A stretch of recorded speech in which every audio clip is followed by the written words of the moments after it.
How to fix verify apps our USB grayed out on Samsung Galaxy S26 Ultra. So let's start the video. First of all, go to app library. Now here, so click on settings app. Now in setting, scroll down to and click on developer option. So after click on developer option, scroll and you will see USB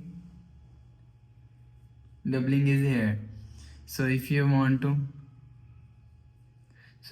to fix verify apps our USB grayed out, so first of all turn on this button. So after turn on USB,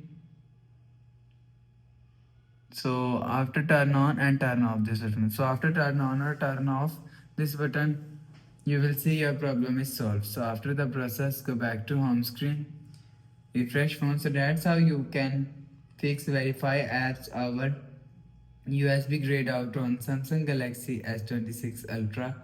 So if you like the video, please subscribe. Thanks for watching.